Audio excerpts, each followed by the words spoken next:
Hello friends, आप सभी का हमारे यूट्यूब चैनल VMT एडुवर्ड में स्वागत है। आज मैं आप सभी लोगों के लिए मिशन जॉब सीरीज़ के अंतर्गत पार्ट 2 दूसरा वीडियो लेकर के आया हूं, और जिसमें बहुत ही इम्पोर्टेंट क्वेश्चन जो कि different types of competitive exams में पूछे गए हैं और जिनके आगे भी पूछे जाने की संभावना है, वो मैं आप सभी लोगों के लिए लेकर के आया हूं। तो आइए हम चलते हैं आज के अपने वीडियो पर। और आज का हमारा जो पहला सवाल है वो है, बैंकिंग में एटीएम का क्या तात्पर्य है। What is the meaning of ATM in banking. Banking में एटीएम का क्या फुल फॉर्म है। तो बहुत सिंपल सा क्वेश्चन है, automated teller machine. Option A इस सवाल का जवाब होगा ऑटोमेटेड टेलर मशीन, जिसकी मदद से हम कहीं भी कभी भी अपने डेबिट कार्ड की मदद से हम पैसा विड्रॉ कर सकते हैं। अगला सवाल है, No full stops in India किताब के लेखक कौन हैं। Who is the author of the book No full stops in India. ये एक किताब जो लिखी गई, किसके द्वारा लिखी गई है, ये आपको बताना है। तो इस क्वेश्चन का आंसर है option C, Mark Tully. Mark Tully ने no full stops in India किताब को लिखा था। Next question, playing it my way किताब के लेखक कौन हैं। The author of the book playing it my way is. किन्होंने प्लेइंग इट माई वे किताब को लिखा था। तो इस किताब को लिखने वाली एक बहुत ही महान हस्ती हैं जिन्हें हम सभी जानते हैं, सचिन तेंदुलकर। सचिन तेंदुलकर ने प्लेइंग इट माई वे किताब को लिखा था। तो ऑप्शन ए इस सवाल का जवाब होगा।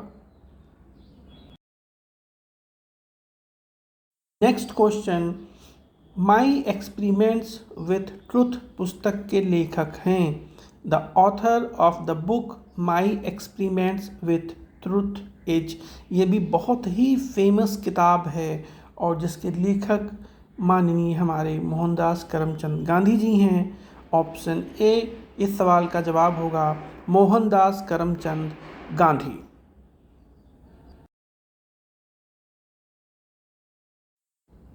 डिस्कवरी ऑफ इंडिया पुस्तक किसके द्वारा लिखी गई थी। Discovery of India book was written by. तो हम आपको बता दें कि जिस तरीके से माई एक्सपेरिमेंट विथ ट्रुथ किताब बहुत ही फेमस किताब हुई, उसी तरीके से डिस्कवरी ऑफ इंडिया किताब पुस्तक भी बहुत ही फेमस पुस्तक हुई। और इस किताब को लिखने वाले थे पंडित जवाहरलाल नेहरू। ऑप्शन सी इस क्वेश्चन का आंसर होगा जवाहरलाल नेहरू। री डिस्कवरी ऑफ इंडिया पुस्तक किसके द्वारा लिखी गई थी। हु रोड द बुक री डिस्कवरी ऑफ इंडिया। तो अक्सर लोग कंफ्यूज हो जाते हैं डिस्कवरी ऑफ इंडिया और री डिस्कवरी ऑफ इंडिया में। तो हम बता दें कि दोनों अलग अलग किताबें हैं। और री डिस्कवरी ऑफ इंडिया किताब जो है, इसको मेघनाद देसाई जी ने लिखा था। तो ऑप्शन ए इस क्वेश्चन का आंसर होगा। री discovery of India book Meghnad Desai द्वारा लिखी गई थी। लज्जा नामक पुस्तक किसके द्वारा लिखी गई थी। हु रोड द बुक लज्जा। तो बहुत ही फेमस किताब थी, कंट्रोवर्शियल बुक भी कुछ लोग इसे कहते हैं, क्योंकि इसमें कुछ हकीकत, बहुत ही कुछ ऐसे तथ्य बताए गए थे जो बहुत ही कटु थे, बहुत ही सही थे, सत्य थे। और इस किताब को लिखने वाली लेखिका थी तस्लीमा नसरीन, जो कि आपकी बांग्लादेश की लेखिका थी। और इस किताब को लिखने के बाद इनको अपना देश छोड़ना भी पड़ा था। तो option D Taslima Nasreen. The future of India नामक पुस्तक के लेखक कौन थे। Who was the author of the book the future of India. Bimal Jalan. Option A इस सवाल का जवाब होगा विमल जालान ने द फ्यूचर ऑफ इंडिया नामक किताब को लिखा था।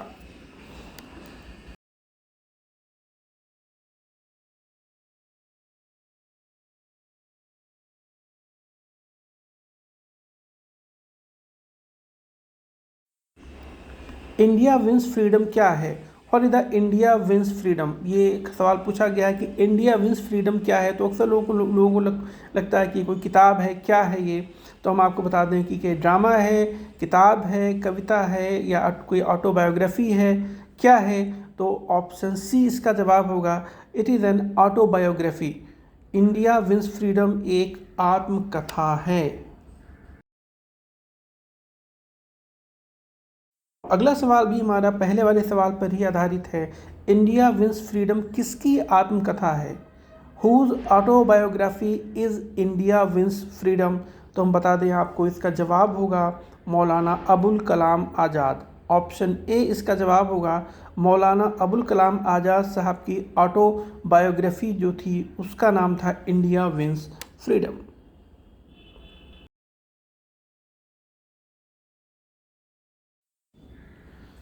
प्राइड एंड प्रेजुडिस उपन्यास किसके द्वारा लिखा गया था? Who wrote the novel Pride and Prejudice? बहुत ही फेमस नावल इंग्लिश लिटरेचर का रहा है ये। ऑप्शन ए जेन ऑस्टिन ने इस नावल को लिखा था। दो क्वेश्चन आते हैं कि प्राइड एंड प्रेजुडिस क्या है, तो एक नावल है, और किसने लिखा था? जेन ऑस्टिन ने इस नावल को लिखा था।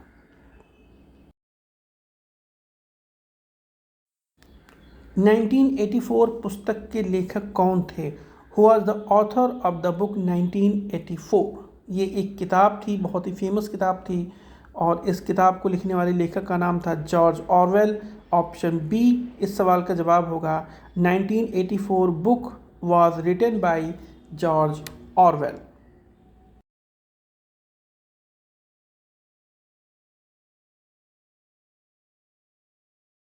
अगला क्वेश्चन है हमारा, एक अज्ञात भारतीय की आत्मकथा किसके द्वारा लिखी गई थी? Autobiography of an Unknown Indian was written by. बहुत ही इंपॉर्टेंट क्वेश्चन है ये, कई सारी कम्पिटिटिव एग्जाम्स में इनको पूछा जा चुका है कि एक अज्ञात भारतीय की आत्मकथा किसने लिखी थी? ऑप्शन ए नीरद सी चौधरी के द्वारा ये आत्मकथा लिखी गई थी। अगला क्वेश्चन, गुरु केलुचरण महापात्रा किससे संबंधित हैं? Guru Kelucharan Mohapatra is related with. गायन से, संगीत से, ओडिसी नृत्य से, या इनमें से कोई नहीं? तो हम आपको बता दें कि ये बहुत ही फेमस ओडिसी डांसर थे। ऑप्शन सी इस सवाल का जवाब होगा।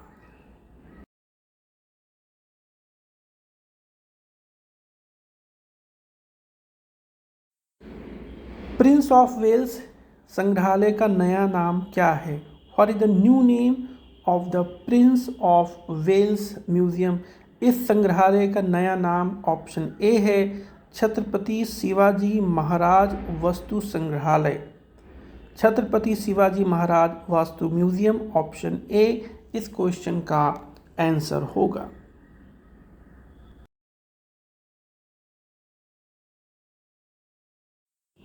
निखिल बनर्जी का संबंध है।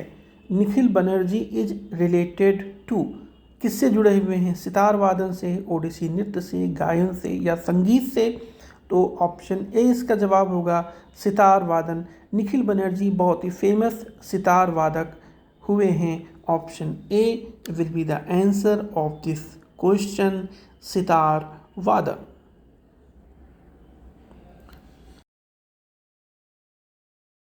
अगला सवाल है, जेमिनी राय का संबंध किससे है? जेमिनी राय रिलेटेड टू, तो हम आपको बता दें कि ये हमारे हिंदुस्तान के बहुत ही फेमस पेंटर हुए हैं। तो जेमिनी राय का संबंध चित्रकला से है, पेंटिंग से है। तो ऑप्शन बी इस सवाल का जवाब होगा। Jamini Roy is related to painting.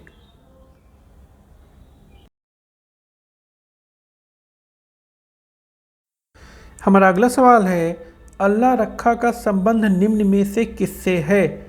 Allah Rakha is related to which of the following? तो इसमें आपके सामने चार ऑप्शंस हैं और हम आपको बता दें कि इसमें से सही जवाब है तबला वादन से। तो ऑप्शन ए इस सवाल का जवाब होगा। अल्लाह रखा का संबंध तबला वादन से है। ये हमारे यहाँ के बहुत ही फेमस तबला वादक रहे हैं। अगला सवाल है, मल्लिका साराभाई का संबंध है। Mallika Sarabhai is related with tabla वादन, ओडिसी नृत्य, शास्त्रीय नृत्य, या इनमें से कोई नहीं? तो हम आपको बता दें कि मल्लिका साराभाई एक बहुत ही फेमस, बहुत ही प्रसिद्ध शख्सियत रही हैं और इनका संबंध शास्त्रीय नृत्य से रहा है। तो ऑप्शन सी इस सवाल का जवाब होगा, शास्त्रीय नृत्य, क्लासिकल डांस। और हमारा आज का आखिरी सवाल है, इंदिरा गांधी राष्ट्रीय उड़ान अकेडमी स्थित है। Indira Gandhi national flying academy is located at. तो दिए गए ऑप्शंस में से जो सही ऑप्शन आपका है वो है ऑप्शन डी, अमेठी। अमेठी में Indira Gandhi national flying academy आपका लोकेटेड है। और इस तरीके से फ्रेंड्स हमारा आज का ये वीडियो ख़त्म हुआ। मुझे उम्मीद है कि आज का ये वीडियो आपको पसंद आया होगा। आप अपने फीडबैक्स हमें ज़रूर देते रहें। आपके जो भी सजेशंस हैं, आपकी जो भी क्वेरीज़ हैं वो कमेंट बॉक्स में ज़रूर डालें, ताकि हम अपने आप को और भी बेहतर बना सकें। हमारे ये वीडियोस हर तरह के कॉम्पिटिटिव एग्ज़ाम्स के लिए बहुत ही इम्पॉर्टेंट हैं। ये सारे सवाल पूछे जा चुके हैं और आगे भी पूछे जाते रहेंगे। तो आप हमारे चैनल को लाइक करें, शेयर करें, सब्सक्राइब करें और हमें सपोर्ट करें, बहुत ज़रूरी